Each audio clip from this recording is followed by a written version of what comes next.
നമ്മുടെ വാഴ്ത്തപ്പെട്ട കർത്താവായ യേശു ക്രിസ്തു കാൽവറിയിൽ ഒരു യാഗമായി തീരുന്നതിനെ കുറിച്ച് തന്റെ ശിഷ്യന്മാരെ അറിയിച്ചപ്പോൾ അത് ശിഷ്യന്മാരിൽ വലിയ ആശയക്കുഴപ്പമുണ്ട്, അല്ലെങ്കിൽ ചിന്താക്കുഴപ്പം ഉണ്ടാക്കിയിരുന്നു എന്നുള്ള കാര്യം നമ്മൾ ചില ആഴ്ചകൾക്ക് മുമ്പ് നമ്മളൊരു രണ്ട് മൂന്ന് ദിവസങ്ങളിൽ തന്നെ അതെടുത്ത് നമ്മൾ സംസാരിക്കുകയും ആ കാര്യങ്ങളൊക്കെ മനസ്സിലാക്കിയിരുന്നു.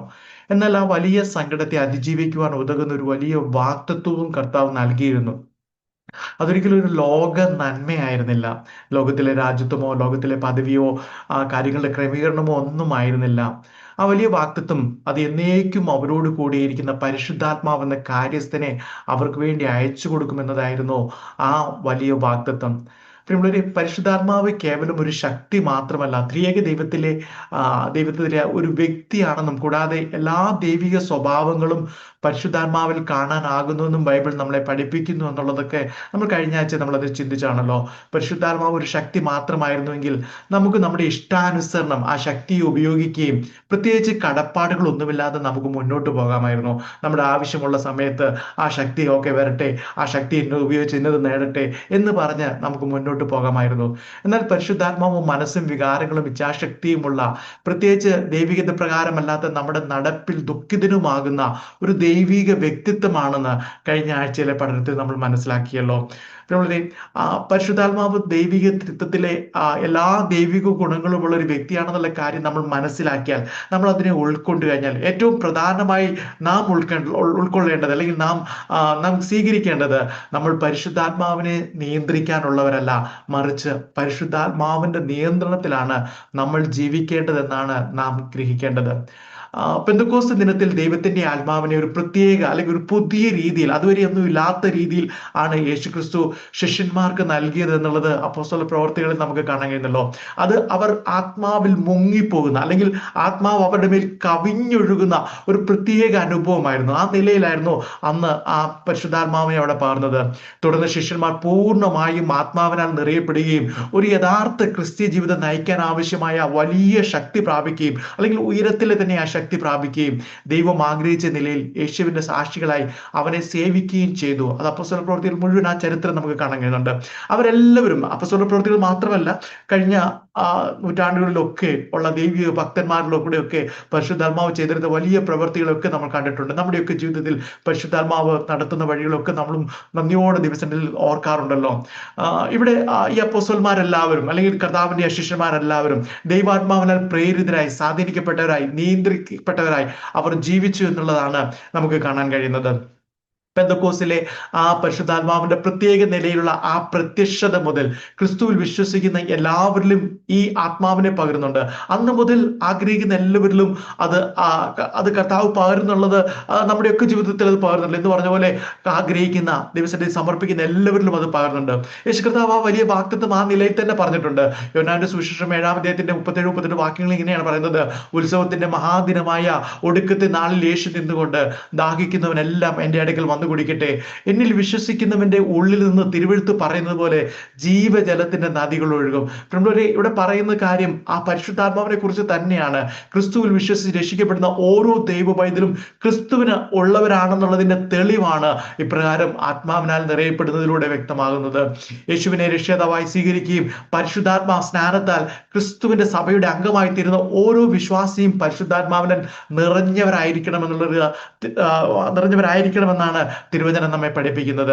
ആ ഒരു നിർബന്ധന നാമല്ലോ, അല്ലെങ്കിൽ കർത്താവിന്റെ ആ ആഗ്രഹം, അല്ലെങ്കിൽ കർത്താവ് നമുക്ക് ദാനം തന്നിരിക്കുന്ന പരിശുദ്ധാത്മാവിനാൽ നാം എപ്പോഴും നിറഞ്ഞവരായി, പരിശുദ്ധാത്മാവിനാൽ നിയന്ത്രിക്കപ്പെട്ടവരായി മുന്നോട്ട് പോകുവാനാണ് ദൈവം നമ്മെ കുറിച്ച് ആഗ്രഹിക്കുന്നത്. പൂർണ്ണ മനസ്സോടും പൂർണ്ണ ഹൃദയത്തോടും പൂർണ്ണ ആത്മാവോടും പൂർണ്ണ ശക്തിയോടും കൂടെ പരിശുദ്ധാത്മാവിനെ നാം അന്വേഷിക്കുകയാണെങ്കിൽ, അങ്ങനെ അന്വേഷിക്കുന്ന എല്ലാ പ്രിയപ്പെട്ടവരിലും പരിശുദ്ധാത്മാവ് വന്ന് വസിക്കുമെന്നുള്ളത് അത് ദൈവിക വാഗ്ദത്തമാണ്. കർത്താവായ യേശുക്രിസ്തുവിന്റെ സ്വർഗാരോഹണത്തിന് മുമ്പായി തന്റെ ശിഷ്യന്മാരോട് അവർക്ക് പരിശുദ്ധാത്മാവിനാൽ ശക്തി ലഭിക്കുമെന്നും അത് ലഭിച്ചതിന് ശേഷം അവർ യേശുക്രിസ്തുവിന്റെ സാക്ഷികളാകുമെന്നൊക്കെ പറഞ്ഞിരുന്ന കാര്യം കഴിഞ്ഞ ആഴ്ച നമ്മൾ കുറച്ച് കാര്യങ്ങളൊക്കെ അതിനെ കുറിച്ച് ചിന്തിച്ചിരുന്നു. അപ്പോസ്തല പ്രവൃത്തി 1-ാം വാക്യത്തിലാണ് അത് കാണുന്നത്. ആ വാക്യം എങ്ങനെയാണ് പറയുന്നത്? ഞാൻ ആ വാക്യം ഒന്ന് വായിക്കട്ടെ. എന്നാൽ പരിശുദ്ധാത്മാവ് നിങ്ങളുടെ മേൽ വരുമ്പോൾ നിങ്ങൾ ശക്തി ലഭിച്ചിട്ട് യെരുശലേമിലും യഹൂദിയിൽ എല്ലായിടത്തും ശമരിയിലും ഭൂമിയുടെ അറ്റത്തോളം എന്റെ സാക്ഷികളാകുമെന്ന് പറഞ്ഞു. ഇവിടെ ശിഷ്യന്മാർക്ക് ലഭിച്ച ഉപയോഗിച്ച വാക്തത്വ പ്രകാരം പരിശുദ്ധാത്മാവിനാൽ നിറഞ്ഞ അവർ യെരൂശലേമിൽ നിന്ന് ആരംഭിച്ച് തുടർന്ന് അവർ അവിടെ അറിയപ്പെടുക, അല്ലെങ്കിൽ അന്ന് അറിയപ്പെടുന്ന എല്ലാ ലോകത്തിലേക്കും എല്ലാ രാജ്യങ്ങളിലേക്കും ദൈവത്തിന്റെ സാക്ഷികളായി പോകാൻ തുടങ്ങുന്നതാണ് 2-ാം അധ്യായത്തിൽ നമുക്ക് കാണാം, അല്ലെങ്കിൽ 2-ാം അധ്യായം മുതൽ നമുക്ക് കാണാനാകുന്നത്. അന്ന് പരിശുദ്ധാത്മാവ് ശിഷ്യന്മാരുടെ മേൽ വരികയും പത്രോസ് യെരൂശലേമിൽ പ്രസംഗിക്കുകയും ചെയ്തപ്പോൾ 3000 പേർ സ്നാനമേറ്റ് കർത്താവിനോട് ചേർന്നു എന്നുള്ളത് ആ അധ്യായത്തിൽ കാണുന്നുണ്ടല്ലോ. പരിശുദ്ധാത്മാവിനാൽ നിറയുകയും പരിശുദ്ധാത്മാവിനാൽ നടത്തപ്പെടുന്നവരിലൂടെ സംഭവിക്കുന്ന കാര്യങ്ങളാണ് ആ 2-ാം അധ്യായം തൊട്ട് അവിടെ വിശദീകരിക്കുന്നത്. ഇവിടെ കർത്താവിന്റെ വാക്തത്തെ കാത്തിരുന്ന ശിഷ്യന്മാരിൽ പരിശുദ്ധാത്മാവിനെ പകർന്നപ്പോൾ ആത്മാവ് അവർക്ക് ഉച്ചരിപ്പാൻ നൽകിയതുപോലെ അന്യഭാഷകളിൽ സംസാരിച്ചു തുടങ്ങി എന്നാണ് അവിടെ രേഖപ്പെടുത്തിയിരിക്കുന്നത്. തീർച്ചയായും അതൊരു വലിയ അത്ഭുതം തന്നെയാണ്. കാരണം അന്ന് ഒരു വലിയ മുഴക്കമുണ്ടായി എന്ന ആ വേദഭാഗത്ത് നമുക്ക് കാണുന്നുണ്ട്. ആ വലിയ മുഴക്കം കേട്ട് ഓടിക്കൂടിയ വിവിധ ഭാഷക്കാരായ ആളുകൾ, ഈ നിസാരന്മാരും ഗലീലക്കാരുമായ ഈ ശിഷ്യന്മാർ തങ്ങളുടെ ഭാഷകളിൽ ദൈവത്തിന്റെ വൻ കാര്യങ്ങളെ പ്രസ്താവിക്കുന്നത് കേട്ടപ്പോൾ, അല്ലെങ്കിൽ അതിനെയൊക്കെ അവിടെ വിളിച്ചു പറയുന്നത് കേട്ടപ്പോൾ അവർ അമ്പരന്നു പോയി. അതൊരു വലിയ അത്ഭുതം തന്നെയായിരുന്നു. അന്ന് രക്ഷിക്കപ്പെട്ടവരും സ്നാനപ്പെട്ടവരുമായ ജനത്തിന് ആദ്യം അത് വലിയൊരു അത്ഭുതം തന്നെയായിരുന്നു എന്നുള്ളതാണ് നമുക്ക് മനസ്സിലാക്കാൻ കഴിയുന്നത്. അത് കാരണം അവരുടെ ആ വാക്കുകളിൽ നിന്ന് വ്യക്തമാവുന്നുണ്ട്. തുടർന്ന് അവിടെ ഓടിക്കൂടിയ ജനത്തിനോട് പത്രോസ് സംസാരിച്ചു തുടങ്ങാൻ അതൊരു കാരണവുമായി, ആ ഒരു അത്ഭുതം അതൊരു മുഖാന്തരമായി എന്ന് നമുക്ക് കാണാൻ കഴിയുന്നുണ്ട്. അവിടെ ആ ജനങ്ങളെല്ലാം കൂടെ അവിടെ ഓടിക്കൂടിയപ്പോൾ അവരുടെ പരിശുദ്ധാത്മാവിന്റെ ആ നിയന്ത്രണത്തിൽ, അല്ലെങ്കിൽ പരിശുദ്ധാത്മാവിന്റെ ആ പകർച്ചയിലുണ്ടായ ആ അന്യഭാഷ അടയാളത്തെ കാണുവാൻ, ആ അത്ഭുതത്തെ കാണുവാൻ കടന്നു വന്ന അത്രയും ജനങ്ങളെ ഒരുമിച്ച് കൂട്ടുവാൻ അതൊരു മുഖാന്തരവുമായി എന്ന് നമുക്ക് അവിടെ കാണാൻ കഴിയുന്നുണ്ട്. അവിടെ എന്ത് ചെയ്യുന്നു? അവിടെ തുടർന്ന് പത്രോസ് ആ ജനങ്ങളോട് സംസാരിച്ചു തുടങ്ങുവാൻ അതൊരു കാരണം കൂടിയായി എന്ന് നമുക്ക് കാണുന്നുണ്ട്. എന്നാൽ ആ പ്രസംഗം മുന്നോട്ട് പോകുമ്പോൾ പത്രോസ് എഴുന്നേറ്റ് നിന്ന് 11 പേരോടുകൂടി എഴുന്നേറ്റ് നിന്ന് പ്രസംഗിക്കുമ്പോൾ ഇപ്പോൾ നമ്മൾ കണ്ട അന്യഭാഷകളിൽ സംസാരിക്കുന്നു എന്ന അത്ഭുതത്തിനേക്കാൾ പ്രാധാന്യമുള്ള വിഷയങ്ങളിലേക്ക് അവിടെ കടക്കുന്നത് കാണാൻ കഴിയുന്നുണ്ട്. പത്രോസിന്റെ വിഷയങ്ങളൊക്കെ അങ്ങനെയാണ് പോകുന്നത്. അതിന്റെ ഒപ്പം തന്നെ ശിഷ്യന്മാരോട് വാഗ്ദത്തം ചെയ്തതുപോലെ ശിഷ്യന്മാർ ക്രിസ്തുവിന്റെ സാക്ഷികളായി മാറുന്നതിന്റെ ഒരു ആരംഭം കൂടിയാകുകയാണ് നമുക്ക് അവിടെ കാണാൻ കഴിയുന്നത്. നമ്മൾ കർത്താവിനോട് നിന്ന് നിങ്ങൾ ശക്തി ലഭിച്ചിട്ട് എന്റെ സാക്ഷികളായി, ലോകമെങ്ങും എന്റെ സാക്ഷികളാകും എന്ന് പറയുമ്പോൾ അതിന്റെ ഒരു ആരംഭം കൂടെ കുറിക്കുന്നതും നമുക്ക് അവിടെ കാണാൻ കഴിയുന്നുണ്ട്. അവിടുത്തെ ഏറ്റവും പ്രധാനപ്പെട്ട കാര്യം അത് തന്നെയാണ്. പരിശുദ്ധാത്മാവിനാൽ നിറയപ്പെട്ടവർ എല്ലാവരും തന്നെ ക്രിസ്തുവിന്റെ സാക്ഷികളാകാൻ തുടങ്ങി. അതാണ് അതിന് ഏറ്റവും വലിയ അത്ഭുതം. അതാണ് ഏറ്റവും വലിയ ദൈവത്തിന്റെ പ്രവൃത്തി, പരിശുദ്ധാത്മാവിന്റെ പ്രവൃത്തി എന്ന് നമുക്ക് മനസ്സിലാക്കാൻ കഴിയുന്നത്. യേശു കർത്താവ് താൻ വഹിക്കാൻ പോകുന്ന ക്രൂശിനെ കുറിച്ച് ശിഷ്യന്മാർക്ക് അറിവ് കൊടുത്തപ്പോൾ പത്രോസ് അങ്ങനെയൊന്നും സംഭവിക്കരുതേ എന്ന് പറഞ്ഞ് കർത്താവിനെ ശാസിച്ച സന്ദർഭങ്ങളൊക്കെ നമുക്കറിയാമല്ലോ. എന്നാൽ കർത്താവിന്റെ തണലിൽ അത് അങ്ങനെ പറയാൻ അവരുടെ ഒരു കാരണം ഇതാണ്. കർത്താവിന്റെ തണലിൽ അവർ കർത്താവ് ഒരു രാജാവായി, അല്ലെങ്കിൽ മിശിഹ, യഹൂദ അല്ലെങ്കിൽ ഇസ്രായേൽ എന്ന രാജ്യം ഭരിക്കുമെന്നും അവർക്ക് അവരുടെ പദവികളൊക്കെ ലഭിക്കുമെന്നുള്ള അങ്ങനെ കർത്താവിന്റെ തണലിൽ ഈ ലോകത്തിലെ ആയുസ് തീർക്കാമെന്ന് സ്വപ്നം കണ്ടിരുന്ന ശിഷ്യന്മാർ ഇപ്പോൾ തങ്ങൾക്ക് വേണ്ടി ക്രൂശിൽ യാഗമായി തീർന്ന യേശു കർത്താവിനെ സാക്ഷീകരിക്കുവാൻ ധൈര്യത്തോടെ മുന്നോട്ട് വരുന്നു. ആ ഒരു കാര്യമാണ് നമുക്ക് അവിടെ കാണാൻ കഴിയുന്നത്. പരിശുദ്ധാത്മാവ് അവരിൽ വന്നതിലൂടെ അവരിൽ പകർന്ന ആ വൻ ശക്തിയാൽ തന്നെയാണ് അത് സംഭവിച്ചത്, ആ സാക്ഷികളായി മാറുന്നത്. പരിശുദ്ധാത്മാവിനെ കാത്തിരുന്ന ശിഷ്യന്മാർ പരിശുദ്ധാത്മാവിനാൽ നിറഞ്ഞപ്പോൾ അന്യഭാഷകളിൽ സംസാരിച്ചത് ദൈവത്തിന്റെ വൻ കാര്യങ്ങളായിരുന്നു എന്ന് ബൈബിൾ സാക്ഷ്യപ്പെടുത്തുന്നുണ്ട്. അവിടെ നമുക്ക് കാണാൻ കഴിയുന്നത് അവർ പറഞ്ഞത് വൻ കാര്യങ്ങളായിരുന്നു, ദൈവത്തിന്റെ വൻ കാര്യങ്ങൾ. ആ അപ്പോസ്തല പ്രവൃത്തി 2-ാം അധ്യായത്തിന്റെ 11-ാം വാക്യത്തിൽ അത് അങ്ങനെയുണ്ട്. അവിടെ പറയുന്നത് ഇങ്ങനെയാണ്: ക്രേത്യരും അറബിക്കാരുമായ നാം ഈ നമ്മുടെ ഈ ഭാഷകളിൽ അവർ ദൈവത്തിന്റെ വൻ കാര്യങ്ങളെ പ്രസ്താവിക്കുന്നത് കേൾക്കുന്നല്ലോ എന്ന് പറഞ്ഞു. യഥാർത്ഥത്തിൽ ദൈവത്തിന്റെ വൻ കാര്യങ്ങളെ പ്രസ്താവിക്കുക. നമ്മളിപ്പോ ഒരാൾ ഞാൻ കേൾക്കുന്ന നിങ്ങളോട് ഞാനിപ്പോൾ ദൈവത്തിന്റെ വൻ കാര്യങ്ങളാണ് പ്രസ്താവിക്കുന്നത്. അതായത് ദൈവത്തിന്റെ വൻ കാര്യങ്ങളെ പ്രസ്താവിക്കുക എന്ന് പറയുമ്പോൾ ദൈവത്തെ മഹത്വപ്പെടുത്തുക തന്നെ എന്നാണ് അർത്ഥം. അതായത് ദൈവത്തെ ആരാധിക്കുക, അല്ലെങ്കിൽ ദൈവത്തെ മഹത്വപ്പെടുത്തുക, ആ നിലയിലൊക്കെ നമുക്കത് മനസ്സിലാക്കാൻ കഴിയുന്നുണ്ട്. അങ്ങനെയാണെങ്കിൽ ഈ പരിശുദ്ധാത്മാവിനാൽ പരിശുദ്ധാത്മാവ് അവരുടെ മേൽ വന്നപ്പോൾ അവർ അന്യഭാഷകളിൽ ദൈവത്തിന്റെ വൻകാര്യങ്ങളെ പറഞ്ഞപ്പോൾ അന്യഭാഷകളിൽ അവർ ദൈവത്തെ മഹത്വപ്പെടുത്തുക തന്നെയായിരുന്നു അതിന്റെ അർത്ഥം. ആ നിലയിൽ നമുക്കതിനെ മനസ്സിലാക്കാൻ കഴിയുന്നു. അവർ അന്യഭാഷകളിൽ സംസാരിച്ചത് ദൈവത്തെ മഹത്വപ്പെടുത്തിക്കൊണ്ട് തന്നെയായിരുന്നു. അതിന് സാക്ഷികളായി അനേക അന്യഭാഷയിലുള്ളവരൊക്കെ അവിടെ ഓടിക്കൂടി എന്ന് നമുക്ക് കാണുന്നുണ്ട്. ഒരുപക്ഷെ അന്ന് കേൾക്കുന്നവരിൽ പലർക്കും മനസ്സിലാകുന്ന ഭാഷകളിൽ സംസാരിച്ചത് അവർക്ക് മനസ്സിലാകാൻ സാധ്യതയുണ്ടെങ്കിലും, കാരണം അവർക്ക് ക്രേത്യരും അറബിക്കാരായ അവർക്കൊക്കെ അത് മനസ്സിലായി, അതിനൊക്കെ അങ്ങനെയുള്ള സാധ്യതകളുണ്ടെങ്കിലും എന്താണ് പറഞ്ഞതെന്ന് ശിഷ്യന്മാർക്ക് മനസ്സിലായില്ല. അല്ലെങ്കിൽ ശിഷ്യന്മാർ എന്താണ്, അല്ലെങ്കിൽ തങ്ങൾ എന്താണ് പറഞ്ഞതെന്നുള്ളത് ശിഷ്യന്മാർ അറിഞ്ഞിട്ടുണ്ടാകില്ല എന്നാണ് ഞാൻ വിചാരിക്കുന്നത്. അവർക്ക് പെട്ടെന്ന് അത് ഗ്രഹിച്ചിട്ടുണ്ടാകുകയില്ല. എന്നാൽ പരിശുദ്ധാത്മാവിലെ ദൈവം വാഗ്ദാനം ചെയ്ത ആ ശക്തി ലഭിച്ച ശിഷ്യന്മാർ ക്രിസ്തുവിന്റെ സാക്ഷികളായി മാറിയതിന് തുടക്കമായി പത്രോസ് നടത്തിയ പ്രസംഗം ഒരു വലിയ ഉണർവായി ഞാൻ മുമ്പ് പറഞ്ഞല്ലോ. അന്നേരം നമുക്ക് പറയാം, അന്ന് അതിനുശേഷമാണ് ലേഖനങ്ങളൊക്കെ എഴുതപ്പെടുന്നതും തിരുവചനം അല്ലെങ്കിൽ ഉപദേശങ്ങളും കാര്യങ്ങളും ഒക്കെ വരുന്നത്. അന്ന് അവർ വൻകാര്യങ്ങളെ പറഞ്ഞു തുടങ്ങിയത് ആ മഹത്വം അത് സ്ലോലി കർത്താവ് അല്ലെങ്കിൽ പരിശുദ്ധാത്മാവ് അവർക്ക് മനസ്സിലാകുന്ന ഭാഷകളിൽ അവരുടെ ആത്മാവിൽ അതിനെയൊക്കെ വെളിപ്പെടുത്തി കൊണ്ടുവന്നിരുന്നു എന്ന് നമുക്ക് മനസ്സിലാക്കാൻ കഴിയുന്നുണ്ട്. ഇവിടെ പരിശുദ്ധാത്മാവിൽ ദൈവം വാഗ്ദാനം ചെയ്ത ശക്തി ലഭിച്ച ശിഷ്യന്മാർ ക്രിസ്തുവിന്റെ സാക്ഷികളായി മാറിയതിന് തുടക്കമായി പത്രോസ് നടത്തിയ ആ പ്രസംഗം ഒരു വലിയ ഉണർവിന് ആരംഭമായി ഞാൻ പറഞ്ഞല്ലോ. ക്രൈസ്തവ സഭാ ചരിത്രത്തിലെ ആദ്യ പ്രസംഗം എന്ന് വിശേഷിപ്പിക്കാവുന്ന പത്രോസിന്റെ ഈ പ്രസംഗം അതിന് വലിയ അല്ലെങ്കിൽ ചില സവിശേഷതകളുണ്ട്, ചില പ്രത്യേകതകൾ നമുക്ക് കാണാൻ കഴിയുന്നുണ്ട്. അത് നമുക്ക് ഒന്ന് രണ്ട് കാര്യങ്ങൾ അതിനെ ചേർത്ത് നമുക്ക് പഠിക്കാനായിട്ട് ഇന്ന് നമുക്ക് സമയമെടുക്കാം. ആദ്യമായി ഇതൊരു മഹത്തായ ബൈബിൾ കേന്ദ്രീകൃത പ്രസംഗം തന്നെയാണ്. അതായത് ബൈബിൾ അടിസ്ഥാനത്തിൽ അല്ലെങ്കിൽ തിരുവെഴുത്തുകളെ അടിസ്ഥാനപ്പെട്ടിട്ടുള്ള ഒരു പ്രസംഗം തന്നെയാണെന്ന് നമുക്ക് കാണാൻ കഴിയുന്നുണ്ട്. പെന്തക്കോസ്തിൽ പരിശുദ്ധാത്മാവിനെ പ്രാപിച്ച ക്രിസ്തു ശിഷ്യരെ കാണാൻ ഓടിക്കൂടിയ ജനത്തിന്റെ മുമ്പാകെ പ്രസംഗിപ്പിച്ചപ്പോൾ അല്ലെങ്കിൽ പത്രോസ് എഴുന്നേറ്റ് നിന്ന് പ്രസംഗിച്ചപ്പോൾ അവിടെ ഒരു പുതിയ നിയമം എന്ന് പറയുന്ന പോലെ നമ്മുടെ കയ്യിലുള്ളത് പോലെ ഒരു പുതിയ നിയമം എന്ന് പറയുന്ന ഒരു പുസ്തകം അന്ന് ഉണ്ടായിരുന്നില്ല.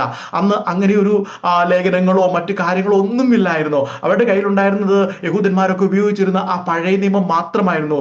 യേശുക്രിസ്തു പഴയ നിയമ പുസ്തകങ്ങളിലെ പ്രവചനങ്ങൾ ചേർത്ത് പഠിപ്പിച്ചതുപോലെ പത്രോസും തന്റെ ആദ്യ പ്രസംഗത്തിലും പഴയ നിയമത്തിലെ ചില ഉദ്ധരണികൾ വ്യാഖ്യാനിക്കുന്നത് നമുക്ക് തുടർന്ന് കാണാൻ കഴിയുന്നുണ്ട്. 2-ാം അധ്യായത്തിന്റെ 14 മുതലുള്ള വാക്യങ്ങൾ നമുക്കത് കാണാൻ കഴിയുന്നുണ്ട്. ഇനി പത്രോസിനെ നമ്മൾ നോക്കുകയാണെങ്കിൽ പത്രോസിന്റെ ജീവിത പശ്ചാത്തലം ഒന്ന് പരിശോധിച്ചാൽ പൗലോസിനെ നമുക്കറിയാം. പൗലോസ് പറഞ്ഞാൽ തിരുവെഴുത്തുകളെ കുറിച്ച് ഒത്തിരി ജ്ഞാനമുള്ളവനാണ്, അറിവുള്ളവനാണ്, സന്നദ്ധി സംഘത്തോടു കൂടി ഇരുന്നവനാണ്, അങ്ങനെയുള്ള പല കാര്യങ്ങൾ, പരീക്ഷണാണെങ്കിലുള്ള പല കാര്യങ്ങളുണ്ട് എന്ന് പറഞ്ഞതുപോലെ പഴയ തിരുവെഴുത്തുകളിൽ അത്ര പ്രാവീണ്യമുള്ള ഒരു വ്യക്തി ആയിരുന്നില്ല പത്രോസ്. പത്രോസിന്റെ ജീവിത പശ്ചാത്തലം അങ്ങനെയായിരുന്നു. അവനൊരു മുക്കുവനായിരുന്നു, ഒരു സാധാരണക്കാരനായിരുന്നു. എന്നാൽ ഉയർത്തെഴുന്നേറ്റ യേശു കർത്താവ് തന്റെ മരണ പുനരുദ്ധാനത്തെ കുറിച്ചുള്ള ദൈവിക അരുളപ്പാടുകൾ അവർക്ക് വ്യക്തമാക്കിയത് പഴയ നിയമ തിരുവെഴുത്തുകളിൽ നിന്നുമായിരുന്നു എന്ന് നമുക്ക് മനസ്സിലാക്കാൻ കഴിയുന്നുണ്ട്. നമുക്കറിയാം പത്രോസും ആ കൂട്ടരുമൊക്കെ പലതവണ പിന്മാറി പോകുന്നതും കർത്താവ് മരിച്ച് ഉയർത്തെഴുന്നതിന് ശേഷം പലതവണ അവർ സംശയാലുകളാവുന്നതിനെ കുറിച്ചൊക്കെ നമുക്ക് സുവിശേഷങ്ങളിൽ കാണാൻ കഴിയുന്നുണ്ടല്ലോ. അവിടെയൊക്കെ കർത്താവ് വന്ന് അവരെ ധൈര്യപ്പെടുത്തുകയും അവരെ ഉറപ്പിക്കുകയൊക്കെ ചെയ്തത് പഴയ നിയമ തിരുവെഴുത്തുകളെ തന്നെ ഓർമ്മപ്പെടുത്തിക്കൊണ്ട് തന്നെയായിരുന്നു.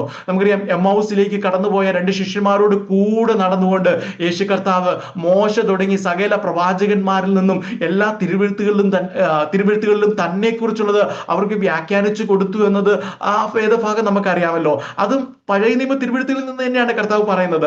കർത്താവ് യേശുക്രിസ്തു സ്വർഗാരോഹണം ചെയ്ത ശേഷം ശിഷ്യന്മാർ ഒരുമനപ്പെട്ട് പ്രാർത്ഥനയിലും ധ്യാനത്തിലും ആയിരുന്നപ്പോൾ യേശു കർത്താവിനെ കുറിച്ചുള്ള പഴയ നിയമ തിരുവെഴുത്തുകളെ കുറിച്ച് അല്ലെങ്കിൽ കൂടുതലായി മനസ്സിലാക്കുവാൻ അല്ലെങ്കിൽ കൂടുതലായി പഠിച്ചിരിക്കുവാൻ അവർക്ക് സാധ്യതയുണ്ട്. അവർ ഒരുമിച്ചിരുന്ന് പ്രാർത്ഥിക്കുമ്പോൾ, അവരുടെ ഇടയിൽ ചിലപ്പോൾ ചില പ്രബോധനങ്ങൾ നടക്കുമ്പോൾ, പരസ്പരം ധൈര്യപ്പെടുത്തുമ്പോൾ അവരൊക്കെ ഉപയോഗിച്ചിരുന്നത് പഴയ നിയമ തിരുവെഴുത്തുകളിൽ കർത്താവിനെ കുറിച്ച് പറഞ്ഞിരിക്കുന്ന തിരുവെഴുത്തുകളാണ്. ആ വാഗ്ദത്തങ്ങൾ, നിറവേറിയ വാഗ്ദത്തങ്ങൾ, അവൻ മരിച്ചതിനെ കുറിച്ചും ഉയർത്തെഴുന്നേറ്റതിനെ കുറിച്ചും സ്വർഗാരോഹണം ചെയ്തിരിക്കുന്ന ഇനി വരാൻ പോകുന്നതിനെ കുറിച്ചും ശക്തി പകർന്നതിനെ കുറിച്ചും ഇങ്ങനെയുള്ള ആ പല കാര്യങ്ങളെ കുറിച്ചായിരിക്കും അവർ പഠിച്ചിരിക്കുന്നത്.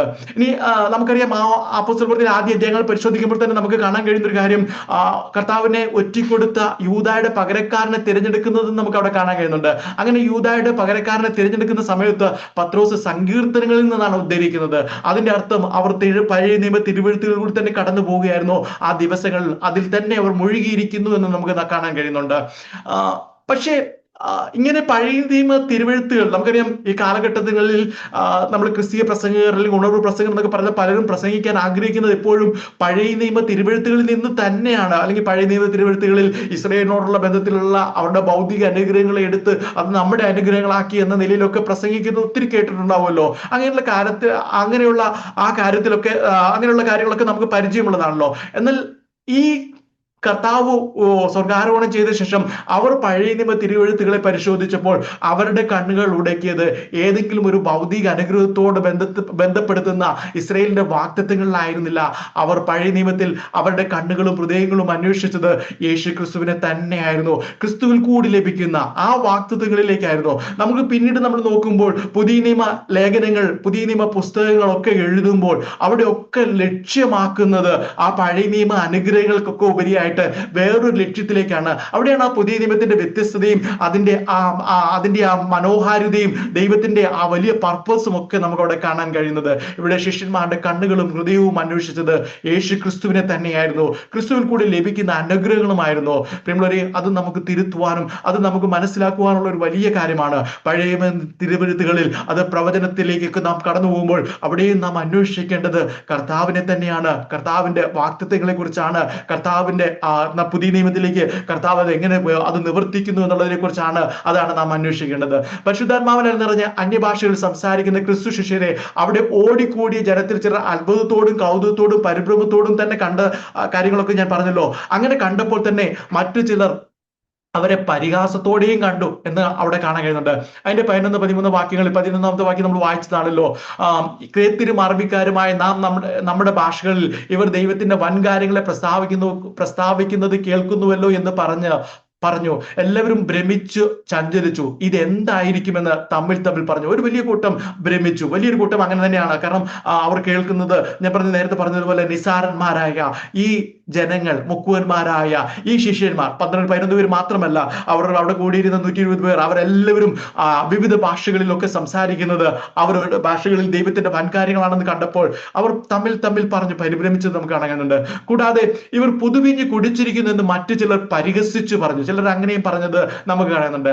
അപ്പോൾ ഇതും കൂടെ കേട്ട് കഴിഞ്ഞപ്പോഴാണ് പത്രോസ് 11 പേരോടുകൂടി എഴുന്നേറ്റ് ഉറക്കെ വിളിച്ചു പറഞ്ഞുകൊണ്ട് 2-ാം അധ്യായത്തിന്റെ 14 മുതലുള്ള വാക്യങ്ങളിൽ ആ മഹത്തായ ആ പ്രസംഗം, അതായത് ക്രൈസ്തവ സഭ ചരിത്രത്തിന്റെ ആദ്യ പ്രസംഗം എന്ന് പറയുന്ന ആ പ്രസംഗം അവിടെ പ്രസംഗിക്കുന്നത് നമുക്കവിടെ കാണാൻ കഴിയുന്നത്. പ്രധാനമായും ഈ പ്രസംഗത്തിൽ 3 പഴയ നിയമ വാക്യങ്ങളെ വിശദീകരിച്ചുകൊണ്ടായിരുന്നു പത്രോസ് അവിടെ പ്രസംഗിക്കുന്നത്. പുതുവീഞ്ഞ് കുടിച്ചിട്ടാണ് എന്ന പരിഹാസത്തിന് മറുപടിയായി പത്രോസ് യോവേൽ പ്രവചനത്തിലെ 2-ാം അധ്യായത്തിന്റെ 28 മുതൽ 32 വരെയുള്ള വാക്യങ്ങളെ വിശദീകരിച്ചുകൊണ്ടാണ് അവരെ പ്രബോധിപ്പിച്ചത്. നമുക്ക് ആ വാക്യങ്ങൾ അതിന് ചെറിയൊരു വ്യത്യാസത്തിൽ, ചെറിയ വാക്കുകളുടെയൊക്കെ ചില വ്യത്യാസത്തിൽ നമുക്ക് 2-ാം അധ്യായത്തിന്റെ അപ്പോസ്തല പ്രവൃത്തികൾ 2-ാം അധ്യായത്തിന്റെ 17 മുതൽ 21 വരെയുള്ള വാക്യങ്ങൾ കാണാം. ഞാൻ ആ വേദഭാഗം ഒന്ന് വായിക്കട്ടെ. അന്ത്യകാലത്ത് ഞാൻ സകല ജഡത്തിനുമേലും എന്റെ ആത്മാവിനെ പകരും. നിങ്ങളുടെ പുത്രന്മാരും പുത്രിമാരും പ്രവചിക്കും, നിങ്ങളുടെ യൗവനക്കാർ ദർശനങ്ങൾ ദർശിക്കും, നിങ്ങളുടെ വൃദ്ധന്മാർ സ്വപ്നങ്ങൾ കാണും. എന്റെ ദാസന്മാരുടെ മേലും ദാസിമാരുടെ മേലും ഞാൻ ആ നാളുകളിൽ എന്റെ ആത്മാവിനെ പകരും, അവരും പ്രവചിക്കും. ഞാൻ മീതെ ആകാശത്തിൽ അത്ഭുതങ്ങളും താഴെ ഭൂമിയിൽ അടയാളങ്ങളും കാണിക്കും, രക്തവും തീയും പുകയാവിയും തന്നെ. കർത്താവിന്റെ വലുതും പ്രസിദ്ധമായ നാൾ വരും മുമ്പേ സൂര്യൻ ഇരുളായും ചന്ദ്രൻ രക്തമായും മാറിപ്പോവും. എന്നാൽ കർത്താവിന്റെ നാമം വിളിച്ചപേക്ഷിക്കുന്നവൻ ഏവനും രക്ഷിക്കപ്പെടും എന്ന് അരുളി ചെയ്യുന്നു. ഈ വാക്യം, ഇതിന്റെ പശ്ചാത്തലത്തെ കുറിച്ചൊക്കെ ചിലപ്പോഴൊക്കെ പ്രസംഗിച്ച് നിങ്ങൾ കേട്ടിരിക്കാം, അല്ലെങ്കിൽ നിങ്ങൾ ആ ഭാഗമൊക്കെ വായിച്ചിരിക്കാം. ഞാൻ ആ 1-2 കാര്യങ്ങൾ എന്നോട് പറഞ്ഞ് ഞാൻ മുന്നോട്ട് പോകട്ടെ.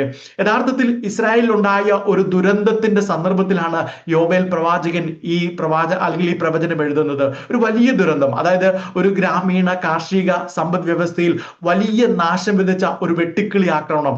അത് വെട്ടുക്കിളി ആക്രമണം എന്ന് പറയുമ്പോൾ നമ്മുടെ നാട്ടിലൊക്കെ കാണുന്ന ആ ചെറിയ വെട്ടുക്കിളി തന്നെയാണ്. പക്ഷേ അത് വലിയ കൂട്ടമായി വന്ന് ഒന്നുമില്ലാത്തതുപോലെ നശിപ്പിക്കുമ്പോൾ അത് വലിയൊരു ദുരന്തം തന്നെയായിരുന്നു. അങ്ങനെ ഒരു വെട്ടുക്കിളി ആക്രമണത്തിന്റെ പശ്ചാത്തലത്തിലാണ് അവിടെ ഇത് എഴുതുന്നത്. ഈ നാശം വളരെ ഗുരുതരമായ ഒന്നായിരുന്നു അന്നത്തെ, അല്ലെങ്കിൽ ഗുരുതരമായ ഒരു കാര്യമാണെന്ന് നമുക്ക് മനസ്സിലാക്കാൻ കഴിയുന്നുണ്ട്. ചരിത്രങ്ങളൊക്കെ നോക്കുമ്പോൾ അല്ലെങ്കിൽ മിഡിൽ ഈസ്റ്റിലൊക്കെ സംഭവിക്കാറുണ്ട്, ഇടയ്ക്കിടയ്ക്ക് ഇങ്ങനെയൊക്കെ സംഭവിക്കുന്നത് കാണാറുണ്ട്. ജനത്തെ മുഴുവനുമായി തന്നെ ഒരു നിരാശയിലേക്ക് തള്ളിവിടുന്ന ഒന്നായിരുന്നു ഈ നാശം, അല്ലെങ്കിൽ ഈ പ്രവൃത്തി, അല്ലെങ്കിൽ ആ സംഭവം, അല്ലെങ്കിൽ വെട്ടുകിളിയുടെ ആക്രമണം എന്നുള്ളത് നമുക്ക് മനസ്സിലാക്കാം. ദൈവത്തിന്റെ ആലോചനകളെ അറിയിക്കുന്ന ഒരു പ്രവാചകൻ എന്ന നിലയിൽ യോവേൽ പറഞ്ഞ വാക്കുകൾ അവർക്ക് ഒട്ടും തന്നെ ആശ്വാസം നൽകുന്നതായിരുന്നില്ല. സാധാരണഗതിയിൽ നമ്മൾ കേൾക്കുന്നത് എപ്പോഴും പ്രതിസന്ധി വരുമ്പോൾ നമ്മൾ പരസ്പരം ആശ്വസിപ്പിക്കുന്നത് ഒരു കുന്നു വന്നാൽ ഒരു താഴ്ച വരും, ഇറക്കം വരും, അങ്ങനെയൊക്കെ പറഞ്ഞ് നമ്മൾ പരസ്പരം ആശ്വസിപ്പിക്കാറുണ്ട്. തീർച്ചയായിട്ടും ഒരു നല്ല കാലം ദൈവം ഒരുക്കുമെന്നൊക്കെ പറഞ്ഞ് നമ്മൾ ആശ്വസിപ്പിക്കാറുണ്ട്. അങ്ങനെ ഒരു ആശ്വാസം പകരുന്ന വാക്കുകളായിരുന്നില്ല യോവേൽ പ്രവാചകൻ അന്ന് ജനത്തോട് പറഞ്ഞത്. കാര്യങ്ങൾ കൂടുതൽ വഷളാകുവാൻ പോകുന്നു എന്നുള്ളതാണ് അവിടെ പറഞ്ഞിരിക്കുന്നത്. വെട്ടുകിളികളുടെ ന്യായവിധി വരാനിരിക്കുന്ന ഒരു വലിയ അന്തിമ ന്യായവിധിയുടെ ഒരു മുന്നോടി മാത്രമാണ് എന്നായിരുന്നു യോവേൽ പ്രവാചകൻ അവരോട് പറഞ്ഞു തുടങ്ങിയത്. പിന്നീട് അവസാന നാളുകളിൽ വരാനിരിക്കുന്ന ഒരു അനുഗ്രഹത്തെ കുറിച്ചും അതിനുശേഷം യോവേലോട് പറയുന്നുണ്ട്. അതായത് ഒരു വലിയ നാശത്തിന്, അതൊരു നാശത്തിന്റെ പിന്നെയും തുടർച്ചയായി വരുന്ന ഒരു ന്യായവിധിയുടെ തുടക്കമാണ്. ആ ന്യായവിധിയൊക്കെ തീർന്നിട്ട് അതിന്റെ അവസാന നാളുകളിലേക്ക് എത്തുമ്പോൾ ഒരു അനുഗ്രഹത്തെ കുറിച്ച്, അതായത് വെട്ടുകിളികൾ തിന്നു തീർത്ത വർഷങ്ങളെ പുനഃസ്ഥാപിച്ചുകൊണ്ട് ദൈവം അവരെ അനുഗ്രഹിക്കുന്ന ഒരു സമയം വരുന്നതിനെ കുറിച്ചും യോവേൽ അവിടെ പറയുന്ന അല്ലെങ്കിൽ അറിയിക്കുന്നത് നമുക്ക് കാണാൻ കഴിയുന്നുണ്ട്. യോവേൽ പ്രവചനത്തിന്റെ ഈ ഘട്ടത്തിലാണ് അല്ലെങ്കിൽ ആ അനുഗ്രഹം പറയുന്ന ആ സന്ദർഭത്തിലാണ് പെന്തക്കോസിനെ കുറിച്ചുള്ള പത്രോസിന്റെ ആദ്യ വാചകമായ ആ വാക്യങ്ങൾ യോവേൽ പ്രവാചകൻ അവിടെ എഴുതി വെക്കുന്നത്. യോവേൽ പ്രവാചകൻ 2-ാം 28-ഉം 29-ഉം വാക്യങ്ങൾ മാത്രം ഞാൻ ആ ഭാഗത്തു നിന്ന് വായിക്കട്ടെ, ആ പഴയ നിയമത്തിൽ നിന്ന്. അതിന്റെ ശേഷമോ ഞാൻ സകല ജഡത്തിന്മേലും എന്റെ ആത്മാവിനെ പകരും, നിങ്ങളുടെ പുത്രന്മാരും പുത്രിമാരും പ്രവചിക്കും, നിങ്ങളുടെ വൃദ്ധന്മാർ സ്വപ്നങ്ങളെ കാണും, നിങ്ങളുടെ യൗവനക്കാർ ദർശനങ്ങളെ ദർശിക്കും, ദാസന്മാരുടെ മേലും ദാസിമാരുടെ മേലും കൂടെ ഞാൻ ആ നാളുകളിൽ എന്റെ ആത്മാവിനെ പകരും. ഈ വാക്യത്തിൽ നമുക്കൊരു വ്യത്യാസം കാണാൻ കഴിയുന്നത് അതിന്റെ ശേഷമോ എന്നുള്ളതാണ്. നമ്മൾ മറ്റേത് നേരത്തെ കണ്ടിരുന്നത് അന്ത്യ നാൾ എന്നുള്ള അല്ലെങ്കിൽ അന്ത്യകാലം എന്നുള്ളൊരു പദമായിരുന്നു. അന്നേരം അതിന്റെ ശേഷം എന്ന് പറഞ്ഞതിന് പകരം അവിടെ അന്ത്യകാലം എന്ന് പറയുമ്പോൾ അതിനൊരു ചെറിയൊരു വ്യത്യാസമുണ്ട്, അതിന്റെ ഒരു ആശയത്തിന്റെ ഒരു വ്യത്യാസം അവിടെ കാണിക്കുന്നുണ്ട്. അതായത് പുതിയ നിയമത്തിൽ അന്ത്യകാലം എന്നത് യേശുവിന്റെ ഈ ഭൂമിയിലെ ശുശ്രൂഷ മുതൽ രണ്ടാമത്തെ വരവ് വരെയുള്ള ഒരു കാലത്തെയാണ് സൂചിപ്പിക്കുന്നത്. അതിനെയാണ് അന്ത്യകാലം എന്ന് സുവിശേഷങ്ങൾ അല്ലെങ്കിൽ പുതിയ നിയമം കൊണ്ട് ഉദ്ദേശിക്കുന്നത്. ആ ഒരു കാലത്ത് പരിശുദ്ധാത്മാവിന്റെ ഇതുപോലെയുള്ള അനുഗ്രഹങ്ങൾ, ഇതുപോലൊരു ശക്തി പ്രാപിക്കുവാൻ, കർത്താവിന്റെ സാക്ഷികളായി തീരുവാനുള്ള വലിയ അവസരങ്ങളെ ദൈവം ഒരുക്കുന്നു എന്നുള്ള കാര്യമാണ്. അന്ന് യോവേൽ പ്രവാചകൻ പറഞ്ഞിരുന്നത് ഒരു വലിയ ന്യായവിധിയുടെ ഒക്കെ ഇടയ്ക്ക് അല്ലെങ്കിൽ അതിന്റെയൊക്കെ അത് തീർന്നു കഴിഞ്ഞ് ഒരു അനുഗ്രഹത്തിനോടൊപ്പം ആത്മാവിനെ പകരുന്ന ഒരു നാൾ വരുന്നു എന്നുള്ളതായിരുന്നു പറഞ്ഞത്. അത് പത്രോസ് അതിനെ എടുത്ത് വ്യാഖ്യാനിക്കുമ്പോൾ പറയുന്നത് അന്ത്യകാലത്തിൽ അല്ലെങ്കിൽ കർത്താവിന്റെ വരവിന് മുമ്പ്, കർത്താവ് സ്വർഗാരോഹണം ചെയ്തു, ഇനി കർത്താവ് പോയതുപോലെ മടങ്ങി വരുന്നതിന് മുമ്പ് ഈ പറയുന്ന അനുഗ്രഹങ്ങൾ ദൈവത്തിന്റെ ശക്തി പ്രാപിക്കുവാൻ, സാക്ഷികളാകുവാൻ ഒക്കെയുള്ള ഒരു അവസരമുണ്ട് എന്നുള്ള കാര്യമാണ് ഇവിടെ വ്യക്തമാക്കുന്നത്.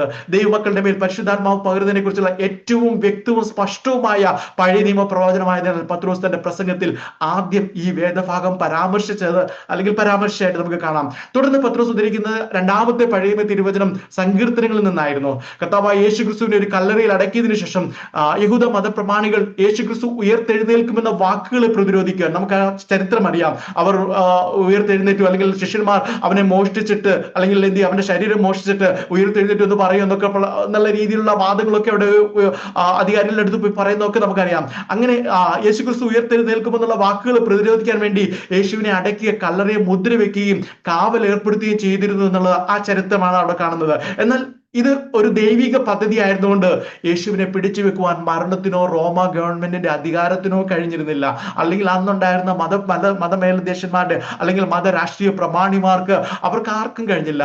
അതിനോട് ചേർന്നാണ് പത്രോസ് 16-ാം സങ്കീർത്തനത്തിന്റെ 8 മുതൽ 11 വരെയുള്ള വാക്യങ്ങളിൽ നിന്ന് വിശദീകരിക്കുന്നത്.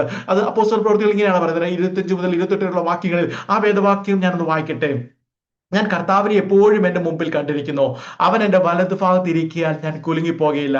അതുകൊണ്ട് എന്റെ ഹൃദയം സന്തോഷിച്ച് എന്റെ നാവ് ആനന്ദിച്ചു, എന്റെ ജഡവും പ്രത്യാശയോടെ വസിക്കും. നീ എന്റെ പ്രാണനെ പാതാളത്തിൽ വിടുകയില്ല, നിന്റെ പരിശുദ്ധനെ ദ്രവത്വം കാണുവാൻ സമ്മതിക്കുകയുമില്ല. നീ ജീവമാർഗങ്ങളെ എന്നോട് അറിയിച്ചു, നിന്റെ സന്നിധിയിൽ എന്നെ സന്തോഷപൂർണ്ണനാക്കുമെന്ന് ദാവീദ് അവനെ കുറിച്ച് പറയുന്നല്ലോ.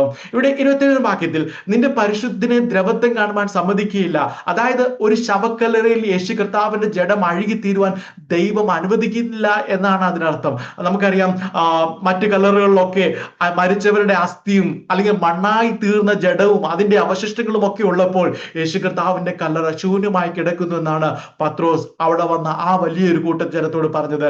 അവരൊരു അത്ഭുതം കണ്ടാണ് അവിടെ വന്നത്. അനേകർ അന്യഭാഷകൾ സംസാരിക്കുന്ന ഒരു വലിയ മുഴക്കത്തോട് ആ സന്ദർഭം കണ്ടുകൊണ്ടാണ് അവർ വരുന്നത്. അതിന് പുറമെ യേശുക്രിസ്തുവിനെ ക്രൂശിച്ച സംഗതികളൊക്കെ അവർ കേട്ടിട്ടുണ്ട്. അവർ നീതിമാനായ ഒരു മനുഷ്യനെ ക്രൂശിച്ചു എന്നുള്ള ജനങ്ങളുടെ ഒരു വലിയ സംസാര വിഷയമായിരുന്നു. ഇതൊക്കെ ഇതിന്റെയൊക്കെ പശ്ചാത്തലത്തിൽ പറയാണ് ആ നീതിമാനായ മനുഷ്യൻ ഇന്ന് ആ കല്ലറയിലില്ല. അവൻ അവിടെ നിന്ന് എഴുന്നേറ്റ് അവന്റെ ശരീരത്തിൽ അല്ലെങ്കിൽ ദൈവത്തിന്റെ ആ പരിശുദ്ധനെ ദ്രവത്വം കാണുവാൻ ദൈവം സമ്മതിച്ചില്ല, അവൻ എഴുന്നേറ്റ് പോയി എന്നുള്ള കാര്യമാണ് അതിനോട് ചേർത്ത് പറയുന്നത്. നമുക്കറിയാം ഈ മറ്റൊരു സന്ദർഭത്തിൽ പൗലോസ് ഇതേ കാര്യം തന്നെ സൂചിപ്പിക്കുന്നത് വേദഭാഗത്ത് നമുക്ക് കാണുന്നുണ്ട്. യേശുക്രിസ്തുവിന്റെ ഉയർത്തെഴുന്നേൽപ്പിനെ പയന്ന മതരാഷ്ട്രീയ പ്രമാണികൾ, അത് നമ്മൾ ആ കാര്യം ഞാൻ മുമ്പ് വിശദീകരിച്ചല്ലോ. അവരാരും അല്ലെങ്കിൽ നമുക്കറിയാം യേശുക്രിസ്തുവിനെ കൊണ്ട് അവർക്ക് വലിയ പ്രയാസമായിരുന്നു. യേശുക്രിസ്തുവിന്റെ ശുശ്രൂഷകൾ പ്രയാസമായിരുന്നു, യേശുക്രിസ്തുവിന്റെ വാക്കുകൾ പ്രയാസമായിരുന്നു, യേശുക്രിസ്തുവിന്റെ ശാസ്ത്രങ്ങളും ഒക്കെ അവർക്ക് ബുദ്ധിമുട്ടായിരുന്നു. യേശുക്രിസ്തു അത്ഭുതം ചെയ്യുന്നത് പോലും അവരുടെ പ്രവർത്തികൾക്കും അവരുടെ ഇച്ഛകൾക്കും ഒക്കെ വിരുദ്ധമായിരുന്നു. അതുകൊണ്ട് യേശുക്രിസ്തുവിനെ കാണാതിരിക്കാനാണ് അവർ ആഗ്രഹിച്ചത്. അവർ യേശുക്രിസ്തുവിന്റെ മരണത്തോടുകൂടി ഇല്ലാതാക്കുവാനാണ് അവർ ആഗ്രഹിച്ചത്. അന്നേരം ഇനി ഉയർത്തെഴുന്നേൽക്കുമെന്നുള്ള വാക്കുകളും വാക്തത്വങ്ങളും ഒക്കെ കേട്ടപ്പോൾ ഇനിയും വന്ന് വീണ്ടും അവൻ അതുപോലെ ചെയ്യുമെന്നൊക്കെയാണ് അവർ ഭയപ്പെട്ടിരുന്നത്. എന്നാൽ അങ്ങനെ ഭയന്ന ആ മതരാഷ്ട്രീയ പ്രമാണികൾക്ക് ആർക്കും തന്നെ പിന്നീട് യേശു കർത്താവിനെ കാണാൻ ഒരു അവസരം ലഭിച്ചില്ല. അതാണ് അതിന്റെ യാഥാർത്ഥ്യം. അവരുടെ ആരുടെയും മുന്നിൽ കർത്താവ് പ്രത്യക്ഷനായില്ല. അവരുടെ ആരുടെയും അടുക്കിലേക്ക് കർത്താവ് പോയി അവരെ ഉറപ്പിച്ചില്ല.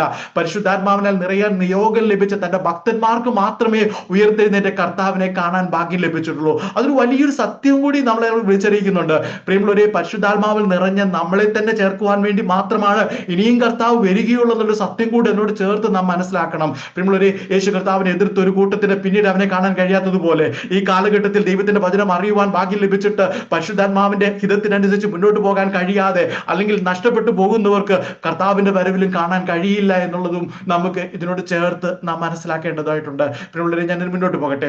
ഇനി മൂന്നാമതായി പത്രോസ് പഴയ നിയമത്തിൽ ഉദ്ധരിച്ച വാക്യം 110 സങ്കീർത്തനത്തിന്റെ 1 വാക്യമായിരുന്നു. ആ വാക്യം ഇങ്ങനെയാണ്: യഹോവ എന്റെ കർത്താവിനോട് അരുളി ചെയ്യുന്നത്, ഞാൻ നിന്റെ ശത്രുക്കളെ നിന്റെ പാദപീഠമാക്കുവോളം നീ എന്റെ വലത് ഭാഗത്തിരിക്കുക. ഇത് ഉയർത്തെഴുന്നേറ്റ് യേശു കർത്താവിന്റെ അല്ലെങ്കിൽ യേശു ക്രിസ്തുവിന്റെ ആ വലിയ പദവിയെ വർണ്ണിക്കുന്നതിനായിട്ടാണ് ഉപയോഗിക്കുന്നത്. അതുകൊണ്ടാണ് ഈ വാക്യത്തിന് ഇത്ര പ്രാധാന്യമുള്ളതായിട്ട് പുതിയ നിയമത്തിൽ ഉപയോഗിക്കുന്നത്. മത്തായിയുടെ സുവിശേഷം 22-ാം അധ്യായത്തിൽ കർത്താവ് തന്നെ ഈ വാക്യങ്ങൾ എടുത്ത് പരാമർശിച്ചതായിട്ട് നമുക്കിവിടെ കാണാൻ കഴിയുന്നുണ്ട്. അത് അവിടെ പറയുന്നത് യേശു ക്രിസ്തു ദാവീദിന്റെ വംശപരമ്പരയിൽപ്പെട്ട വെറും ഒരു മനുഷ്യനാണെങ്കിൽ ഇവിടെ കാണുന്ന യഹോവ എന്റെ കർത്താവിനോട് എന്ന് പറയുന്ന ആ സംബോധന രീതി അനുചിതമാണ് എന്ന് പറഞ്ഞുകൊണ്ട് കർത്താവ് ചില കാര്യങ്ങൾ പറയുന്നത് നമുക്ക് അവിടെ അറിയാം. യേശുക്രിസ്തു ദൈവം മനുഷ്യനാണെന്ന് വ്യക്തമാക്കാനാണ് ഇവിടെ ഇങ്ങനെ ചെയ്യുന്നത്. എന്നെ കേൾക്കുന്ന പ്രിയമുള്ളവരെ, യേശുക്രിസ്തു ദൈവം തന്നെയാണ്. അത് പൂർണ്ണ മനുഷ്യനാണ്, പൂർണ്ണ ദൈവമാണ്. പരിശുദ്ധാത്മാവും ദൈവമാണ്. ആ കാര്യങ്ങളെ തന്നെയാണ് നമ്മൾ ഇന്ന് രാത്രി വിശദീകരിച്ചുകൊണ്ടിരിക്കുന്നത്. ഇവിടെ ഈ വാക്യത്തിലൂടെ പരിശുദ്ധാത്മാവ് ശിഷ്യന്മാരോട് പറഞ്ഞു വരുന്നത് യേശുക്രിസ്തു ദൈവമാണ്, അവൻ പൂർണ്ണ ദൈവമാണെന്നുള്ള കാര്യം തന്നെയാണ് അവിടെ വ്യക്തമാക്കിക്കൊണ്ടത്, അല്ലെങ്കിൽ കൂടുതൽ അത് ഒന്നുകൂടെ തെളിയിക്കുകയാണ് അവിടെ ചെയ്യുന്നത്. സ്വർഗത്തിലും ഭൂമിയിലുള്ള സകല ജീവജാലങ്ങൾക്ക് മീതെ പിതാവ് അവനെ ഉയർത്തിക്കൊണ്ട് എല്ലാ നാമത്തിലും മേലായ ഒരു നാമം അവന് നൽകുമെന്ന് ആ വേദവാക്യത്തിൽ നമുക്ക് കാണാൻ കഴിയുന്നുണ്ട്. അതുകൂടാതെ തന്റെ എല്ലാ ശത്രുക്കളെയും കീഴ്പ്പെടുത്തുന്നത് വരെ പിതാവാം ദൈവം അവനെ വലത്തു ഭാഗത്ത് ഇരിക്കാൻ അനുവദിക്കുകയും ചെയ്യുമെന്നാണ് പത്രോസ് തന്റെ പ്രസംഗത്തിലൂടെ പറയുന്നത്. അതിന്റെയൊക്കെ വിശദീകരണങ്ങൾ എബ്രായ ലേഖനത്തിലൊക്കെ നമുക്കറിയാം. എന്തിനാണ് പിതാവിന്റെ വലതു ഭാഗത്ത് അവനായിരിക്കുന്നത്, അല്ലെങ്കിൽ എന്തിനു വേണ്ടി കാത്തിരിക്കുന്നത് എന്നുള്ള കാര്യങ്ങളും എന്ത് ശുശ്രൂഷയാണ് ഇപ്പൊ ചെയ്തിരിക്കുന്നത് എന്നുള്ളതൊക്കെ കർത്താവ് എങ്ങനെയാണ് എന്നുള്ളതൊക്കെ നമുക്കറിയാമല്ലോ. ഞാൻ അതിലേക്കൊന്നും രാത്രി കടന്നു വരാൻ ആഗ്രഹിക്കുന്നില്ല. പക്ഷേ ഈ വന്ന ജനത്തിന്റെ മുമ്പിൽ പരിശുദ്ധാത്മാവിന് പറയുവാനുള്ള ഒരു കാര്യം, ഉയർത്തെഴുന്നേറ്റ കർത്താവ് വലിയ പദവിയിൽ, ദൈവത്തിനോട് തുല്യമായ ഒരു പദവിയിൽ, ദൈവതുല്യനായി തന്നെ, ദൈവമായി തന്നെ സ്വർഗത്തിൽ ഉണ്ടെന്നുള്ള കാര്യമാണ് ഇവിടെ അറിയിക്കുന്നത്. അതാണ് പത്രോസ് അല്ലെങ്കിൽ അന്ന് ആ ജനത്തോട് അവിടെ വന്ന എല്ലാവരോടുമായി അവിടെ പ്രസംഗിക്കുന്നത് നമുക്ക് കാണുന്നത്. എന്നെ കേൾക്കുന്ന പ്രിയമുള്ളവരെ, ഇവിടെ പരിശുദ്ധാത്മാവ് പത്രോസിൽ കൂടെ പ്രവർത്തിച്ച് അവനിൽ കൂടെ പറയുന്ന കാര്യങ്ങളെല്ലാം തന്നെ ക്രിസ്തുവിനെ മഹത്വപ്പെടുത്തുന്നതാണ്. ഭയന്ന് ഒളിച്ചിരിക്കുന്നത് പോലെയുള്ള അനുഭവങ്ങൾ കൂടിയായിരുന്ന ശിഷ്യന്മാർ ധൈര്യത്തോടെ എഴുന്നേറ്റ് യേശു കർത്താവിനെ മഹത്വപ്പെടുത്തുവാൻ ഇടയായത് അവരിൽ വ്യാപരിച്ച പരിശുദ്ധാത്മാവിലാണുള്ളത്. അവരിൽ വ്യാപരിച്ച അല്ലെങ്കിൽ അവരിൽ വന്ന് നിറഞ്ഞ പരിശുദ്ധാത്മാവിനാൽ സ്നാനപ്പെട്ടു വിവിധ കാര്യങ്ങൾ കഴിഞ്ഞ ആഴ്ച നമ്മൾ അതൊക്കെ പറഞ്ഞാണല്ലോ.